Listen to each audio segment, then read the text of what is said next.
everybody. Welcome to another edition of Another Fine Mess. I'm Roger Gray, along with Mike Vance. There you go. All right. Good to have you with us. And Michael, good to see you again, of course. Let's see. Where do we start? Do we start with the Iran deal this morning? Yeah, probably. You know, or whatever they're going to call it by tomorrow. yeah, it's like everything else with this administration. They try to keep all the details hidden because the details normally make them look bad. But what is floating around at the moment is that we are unfreezing 14 times the assets that Obama did. Yeah. Which, by the way, we should point out, drove the right absolutely bonkers when the original Iran deal was agreed to. Yep, they went absolutely ape shit. And I think is the technical psychological term, that the medical people use. But yeah, so 24 billion, and the report is that the Iranians have already gotten half of that. So I've seen those reports. And then the other thing is the $300 billion that would be a reconstruction fund that J.D. Vance, not his real name, said something to the effect of that the Gulf states would be ponying that up.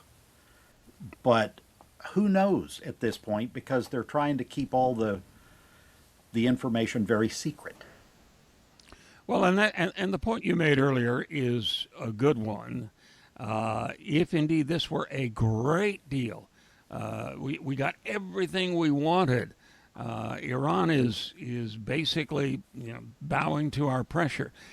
It would be all over the front page of even the newspapers Trump doesn't like, but it's not. And even some Republicans are saying, "Hey, okay, give us some detail." Yeah, on top of that, the strait is reopened, and so he's trumpeting that. Well, it was open before he started this ridiculous exercise. Of course. The only difference is that now Iran, and who knows, I mean, is Iran more trustworthy than our own administration? For the first time in history, that's a legitimate question to ask. But they are claiming that there is no plan to charge tolls, but that they and Oman will jointly control the Strait of Hormuz now. Whereas before it was considered international waters. A pun I used in my last writing bit, my last essay, is that Trump was going on with Zelensky in the Oval Office sometime back about you have no cards to play. Well, it turns out the Strait is a pretty good card to play, pretty good hand.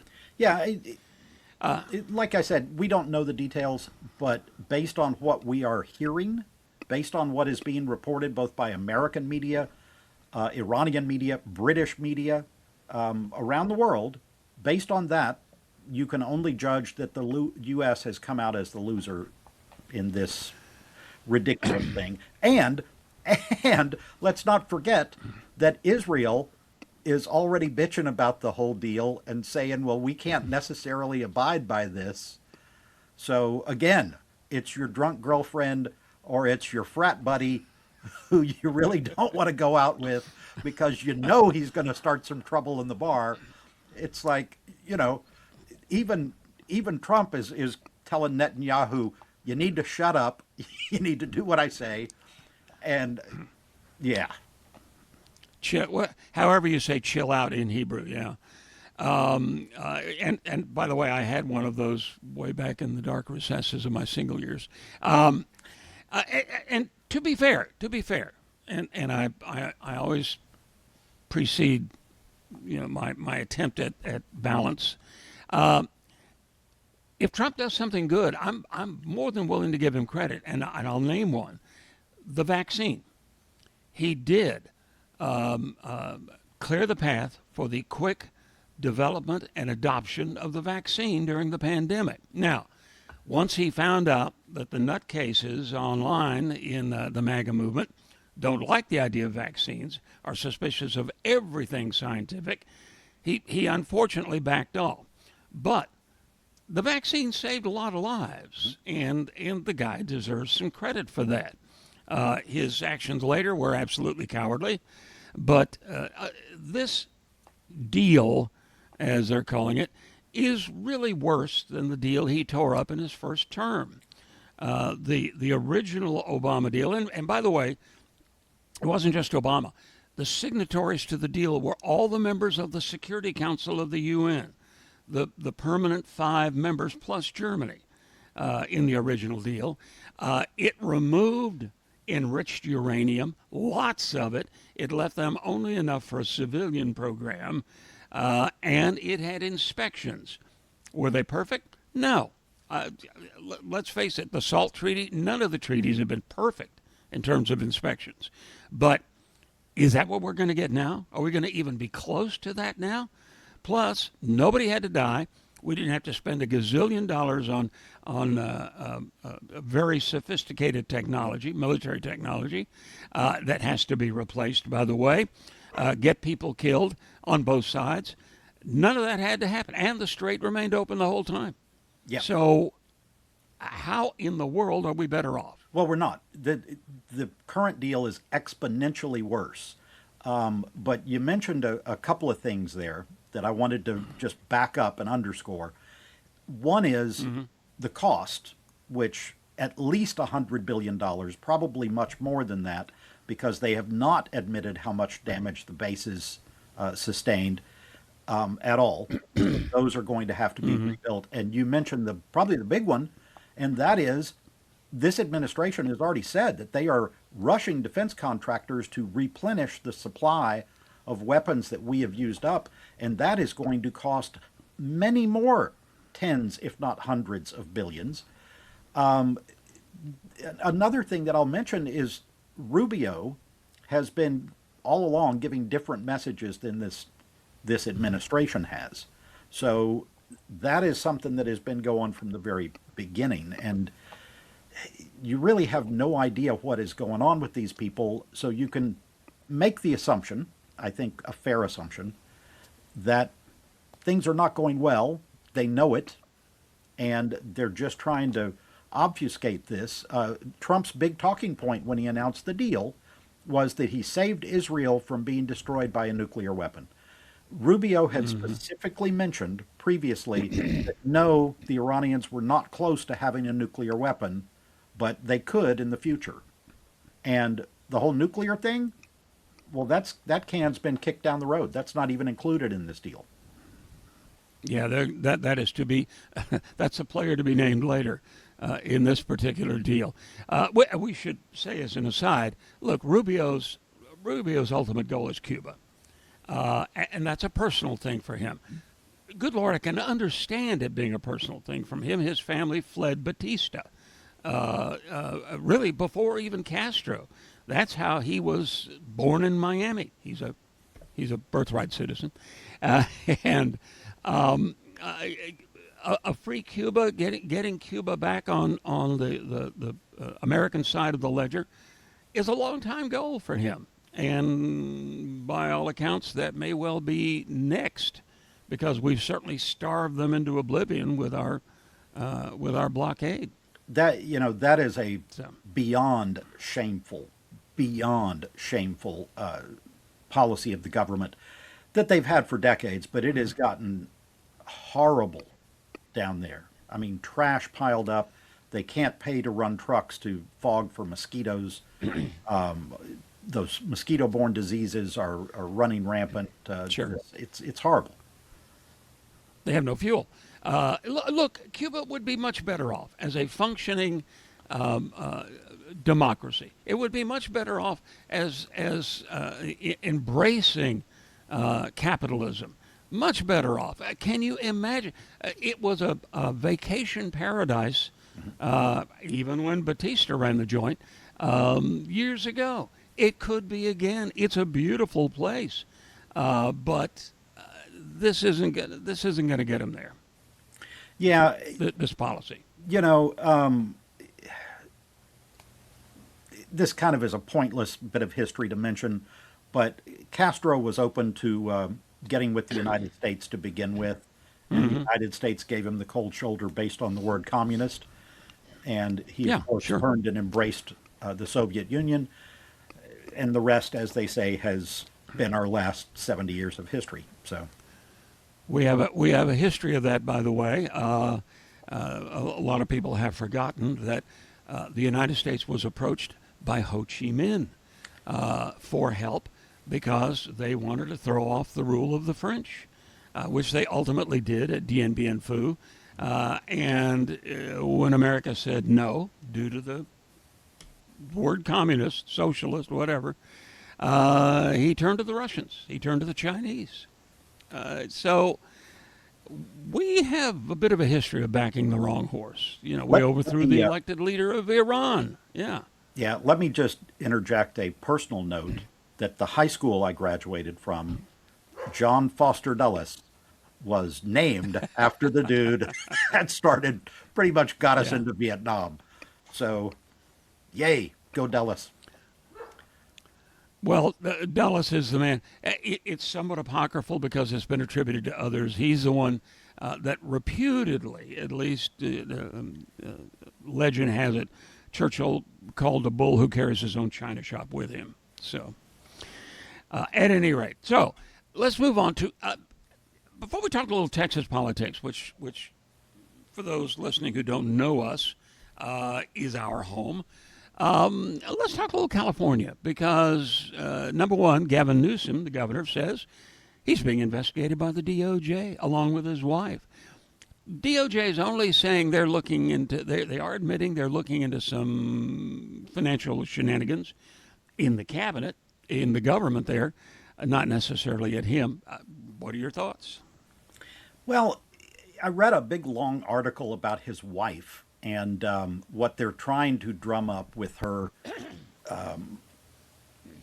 They're calling it self-dealing in her nonprofit and her for-profit. She has a for-profit that makes documentary films, and they work for the nonprofit as a contract labor source, which is, as long as that is within the bylaws of the organization,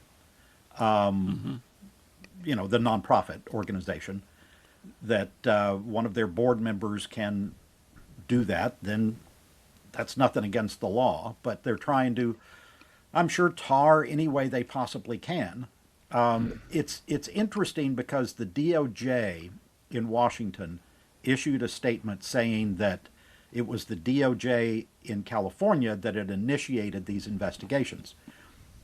But let's not lose sight of the fact that they just sent a whole bunch of new DOJ people from Washington to California, allegedly involving the elections and this non-existent election fraud thing that they love to talk about.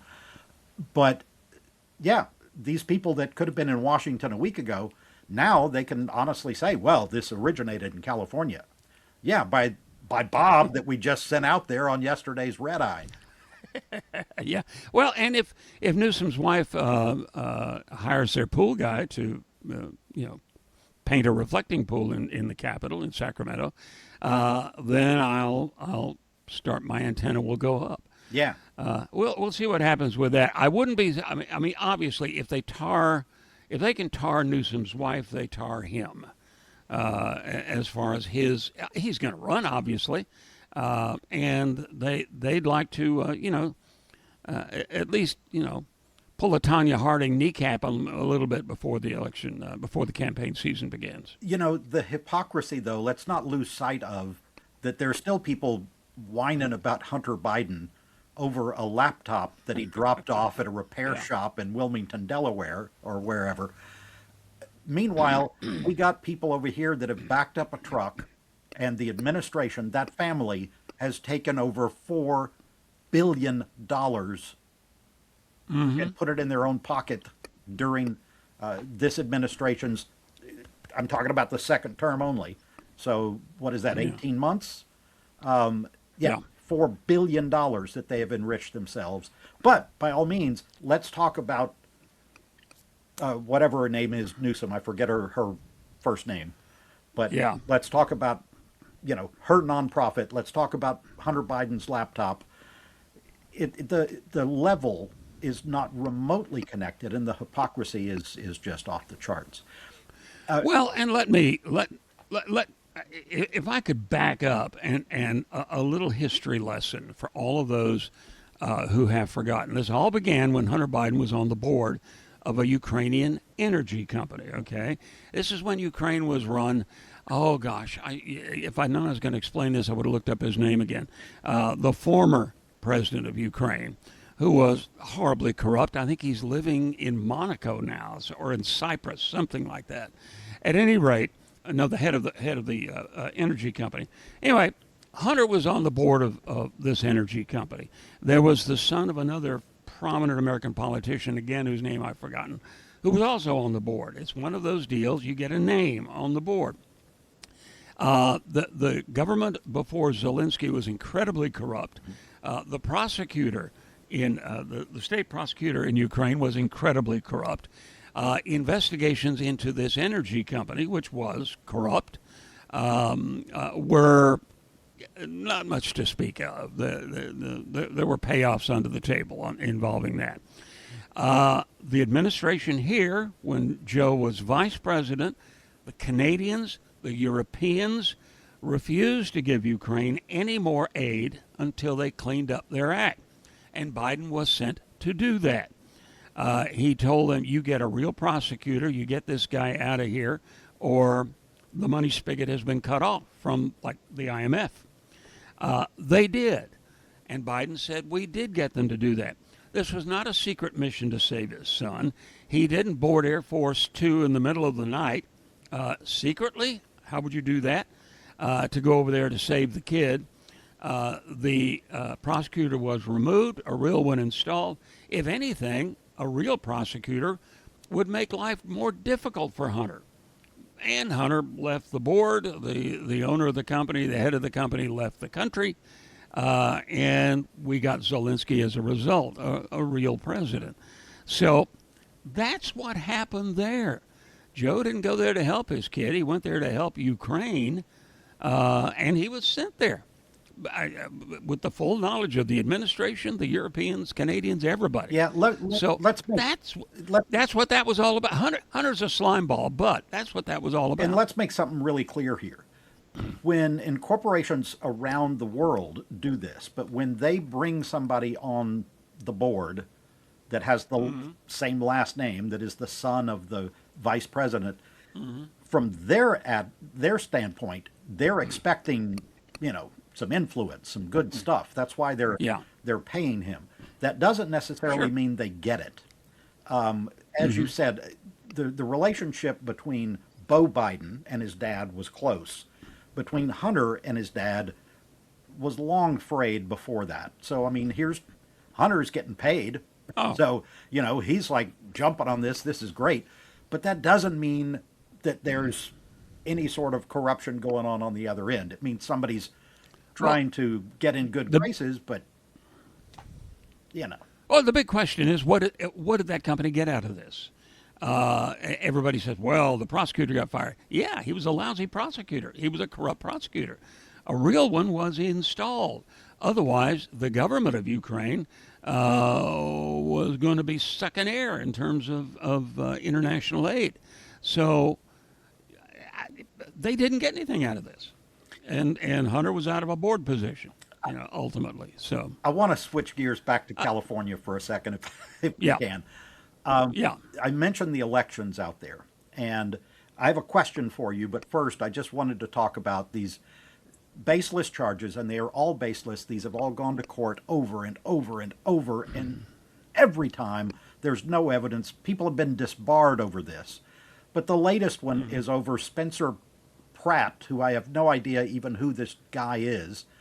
But my liberal friends, some of whom are very annoyingly strident, but the ones that live in Los Angeles have been going crazy over him, and the administration is charging that some of his mail-in ballots were thrown out. That's not true. This has already been checked out, and it's not true. But here's the part that I wanted to mention. the story originated that they put out, this evidence came from a fictional town called San Recto, Recto. So in other words, recto.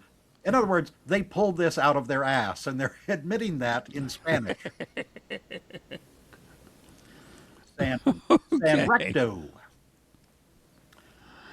That one I had not heard. Yeah. Had not heard. Yeah, Spencer Pratt was on some. Hold on, give me a second. The Hills. I never watched a moment of it, but he was in that series. I don't know if it was a scripted series or if it was some sort of semi-reality show, but he was in that. That is literally his claim to fame. It's sort of like being Scott Baio, and he was doing apparently okay, but as they kept counting ballots, his second place slipped to third. Well, and That happens in California. That's the way they do it. They take a long time.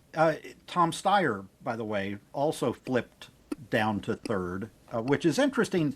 My question to you is whether or not a billionaire, even a billionaire who is to the left of Becerra, who ultimately made the runoff,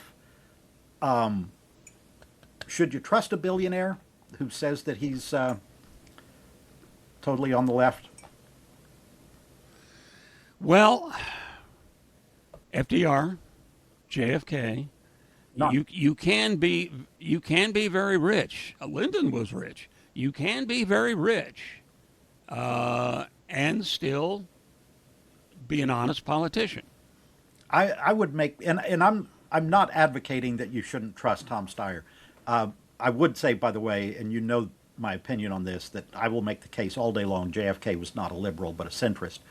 Well, yeah, okay, yeah, I'll go with that. And I wanted to add something in about, yes, California has always had complaints about the way they do their vote counting, but one of the things that everybody was on the right was whining about was they wanted paper ballots.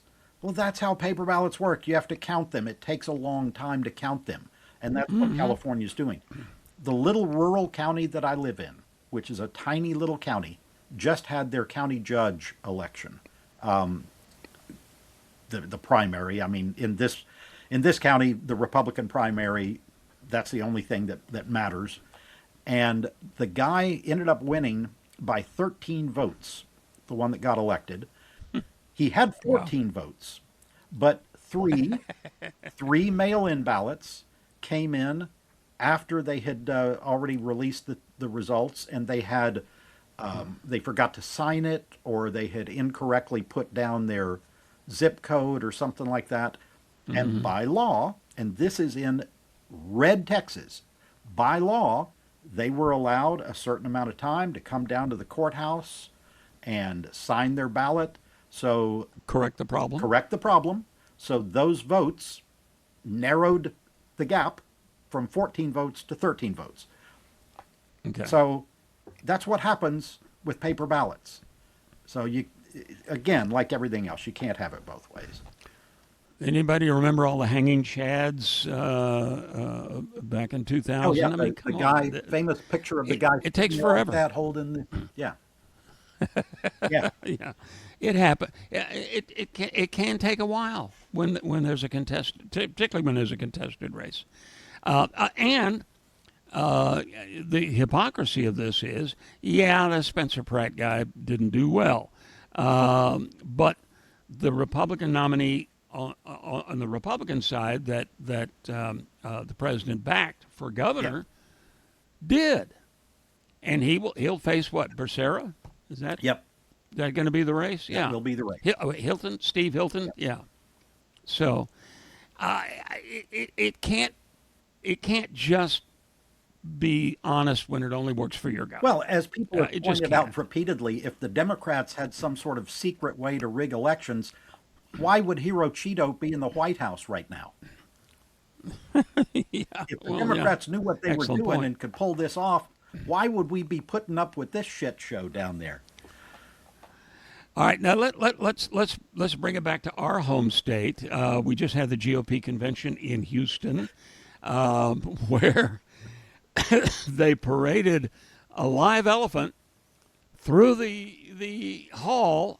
Where were they holding that? Was it at the big center by the freeway? Anyway, it doesn't matter. I've been away from Houston for so long. It may have been at the George R. Brown, actually. The George R. Which Brown. the That big was what I was convention center. thinking. Or for all, But it could anyway, have been at an ice house Go on ahead. Airline Drive. I have no idea, really. But but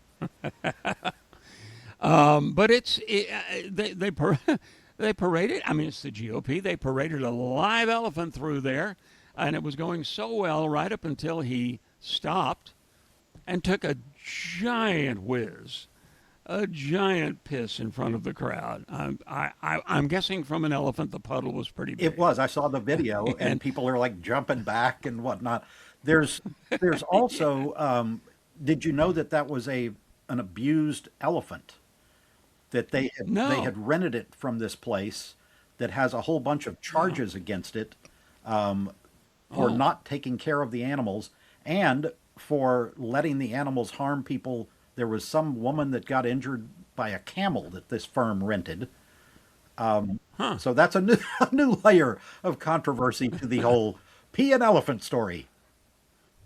Elephants Are Us is something like Yeah. that. Yeah.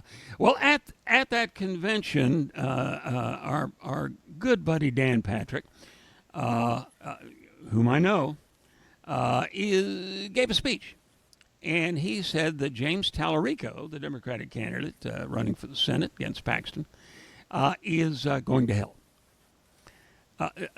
Number one, I am immediately.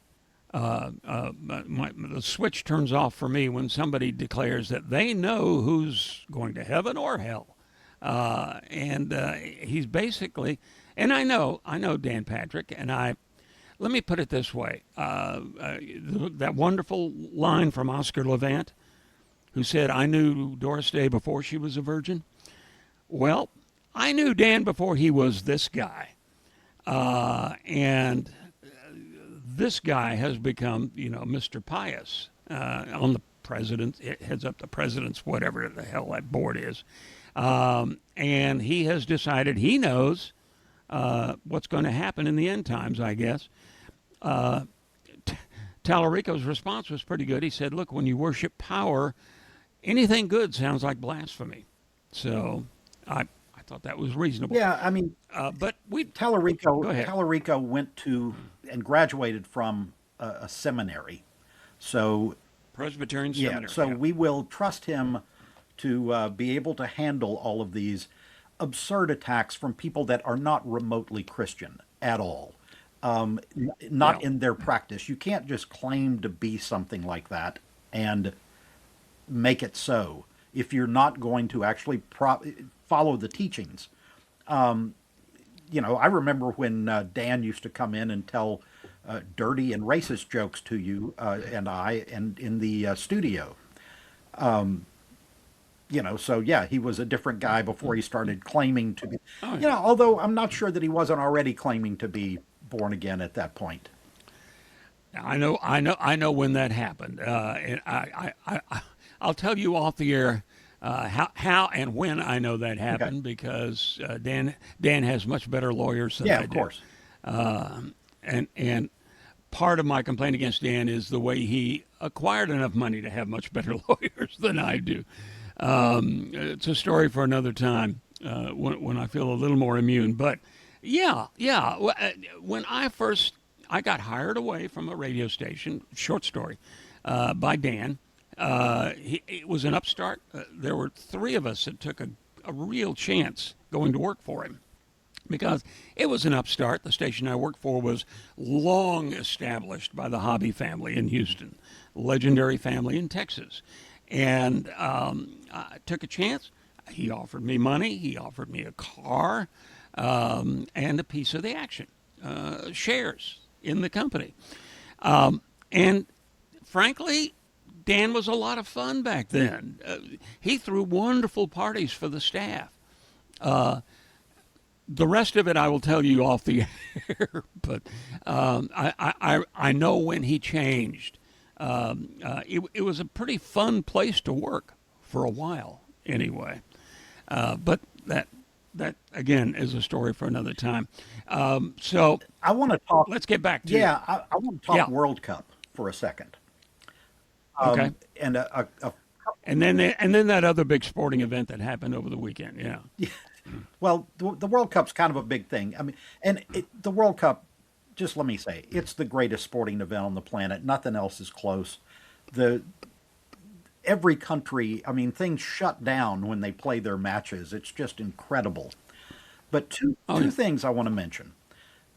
The team from Iran played their first match yesterday, a draw with New Zealand, by the way, 2-2. Played it out in California, and there was a clip, and of course you can edit these things to get anything you want. But there was a clip I saw this morning of all these U.S. fans wearing U.S. gear, standing around, and they were being asked about what they thought about the team from Iran being here in the United States. And every one of them they showed in this clip, and there were maybe a dozen of them, were all, hey, governments have nothing to do with this game. This game is football. We're here Yeah. for sport. We welcome them. I'm glad they're here. That was the general sentiment. They also interviewed, Play ball. yeah, they also interviewed some fans wearing Iranian gear, and they were all sitting there going, I don't like, these are Americans that were from Iran, basically, is Yeah. and they're going, look, I don't like the government there, but this is the country and this is for the people, and we're rooting for the people. So the sentiments were the same on both sides. But this is the one I wanted to talk about. Adam Kinzinger, the one of the Republican congressmen that went against Trump in the first term. He was on the January 6th committee. Yeah. Yeah. So Kinzinger, who is not in Congress any longer because, he was threatened, bodily threatened, and all of that, he wrote this great piece about what was going on in Lawrence, Kansas. Every team gets to pick a place that they train, and the team from Algeria is training in Lawrence, Kansas. That's their home base, and Okay. because they're playing a couple of their games are in Kansas City, so that's what they picked. The band from KU, which happens to be where my wife went to college, the band from KU learned the Algerian national anthem so they could play it when these players who are, first time in the United States or Sure. anything like it, when they come out, that's their welcome. And there was a guy that they talked to, an older guy, standing on a street in downtown Lawrence, Kansas, which is not a big place. It's totally a college town. And they said, "What do you think about the Algerians? Do you know anything about Algeria?" And he gives this kind of sheepish grin, and he goes, "Not really, but I'm glad they're here. Welcome." Yeah. That's who Sure. Americans are. Those stories demonstrated through sport, that is who Americans are. You take out this hatred being spewed out of this administration, and some hatred, unfortunately, being spewed back, but who Americans are at their root. That's who they are. That's who we are. And Yeah. it bothers me intensely when I hear people say, our country doesn't exist anymore. Well, that's bullshit.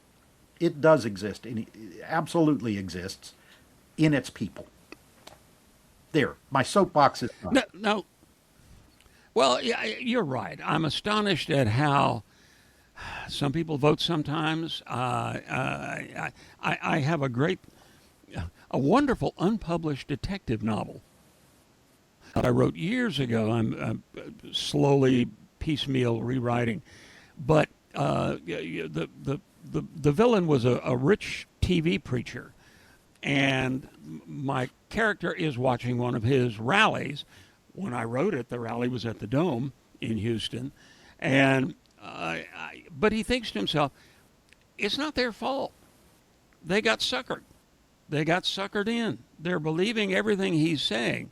The fault is with the guy who is suckering them.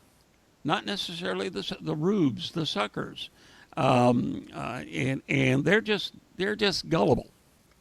That's not a sin, but that is also not all that Americans are, as you say. It's a wonderful example, frankly. It's sad that their first trip to America is Kansas, but other than that, you know, Well, parts of Kansas are peacefully scenic, very, very gently rolling very flat. flat, Yeah, flat.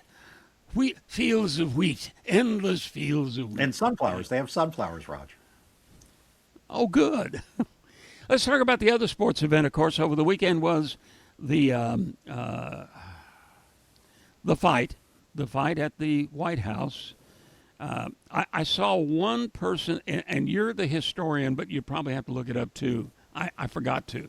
I saw one of the commenters trying to defend this, saying, well, there have been 2 boxing matches staged at the White House in the past. I'm guessing a long time ago, but Boxing used to be I don't. yeah, boxing used to be a pretty portable sport. So I don't know that they were billed as some sort of big spectacular. I can tell you they were not televised. So, you know, I will have to look that up and see exactly who Yeah, that was. It could have been it may have been, Teddy Roosevelt and a mule. I have no idea. I was going to say John L. Sullivan and somebody. Yeah. Yeah. But this one, I will say, watching these guys, these steroid, muscled up, tattooed guys walking through the green room on their way out of the White House, making that a part of their entrance. That's the room. James Madison signed the first declaration of war in the history of this country in that room, War of 1812. It is historic. It is where dignitaries are greeted. I saw another one walking through the Red Room. That's where dignitaries sit and have tea and are welcomed, and first ladies welcome other first ladies and so forth. Watching these clowns walking through, and Trump with that scowl that he thinks makes him look, intimidating. It's embarrassing to me. Well, it is. It really bothered But me. I'll be honest These with are you. the people that are applauding this are the same ones that lost their damn minds over Obama wearing a tan suit. Yeah. So, I'm sure that if they could have brought an elephant in there to whiz on the East Room carpet, they surely would have. And this is not to mention the Josh Hokett, the Michelle Obama crap. That was, number one, I found out Joe Rogan is a lot shorter than I thought. Oh. But, yeah, once he gets out of his podcast chair. But the fact that he just stood there and grinned as this moron yelled about Michelle Obama in front of the White House. He just walked out of the White House that they occupied for 8 years. That told me everything I needed to know about this event, everything else. And by the way, they were paid in crypto. Trump crypto, which was his Liberty Financial, a sponsor of this. Yep. So he was invested in this. It wasn't just a birthday party. It's vulgar. It's tasteless. In other words, it's the perfect metaphor for this administration and the dude in the chair. All right. We're at the end. We have mentioned history. Have you got a weird historical fact for us? I do, and I Okay. want to talk about. We'll stay with President. Mike is our resident historian. Yeah, For those who are new. cheap plug. I have 19 history books.